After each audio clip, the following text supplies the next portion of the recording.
ရှမ်းပြည်နယ် UWSA ထိန်းချုပ်နယ်မြေပန်ဆန်းမြို့တွင်ရန်တို့လောင်ထားသည့်စက်ရုပ်တစ်ခုပောက်ကွဲမှုဖြစ်ပွားခဲ့ပြီးထိခိုက်ဒေဆုံးသူများလည်းရှိနေကြောင်းဒေသအတွင်းသတင်းရင်းမြစ်များ၏ပြောကြားချက်များအရသိရှိရပါသည်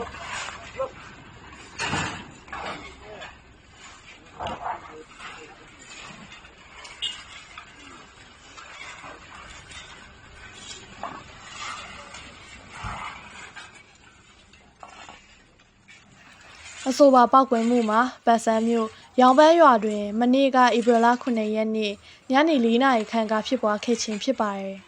။ဒေသခံများ၏ပြောကြားချက်အရလူ90မှ60ဝန်းကျင်ထိခိုက်ဒဏ်ရာရရှိခဲ့ကြပြီးဒေဆုံးသူများလည်းရှိနေကြောင်းသိရှိရပါတယ်။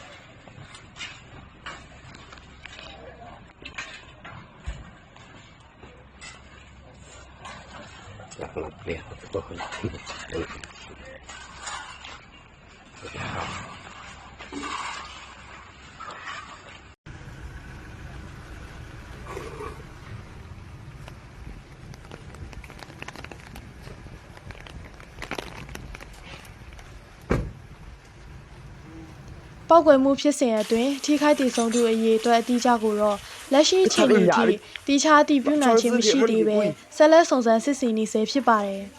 ။ထို့ပြင်ဝါထိန်ချုံနယ်မြေတရားစီရင်ရေးရဲဌာနမှလိုအပ်သည့်ကုညီကေဆယ်ရေးလုပ်ငန်းများကိုဆောင်ရွက်လျက်ရှိကြောင်းသိရှိရပါတယ်။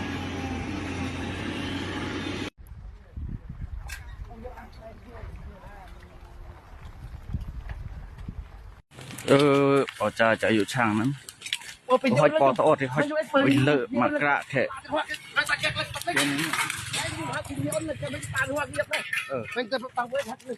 เอ๊ะเขาก็เลิกกันไปมั้ง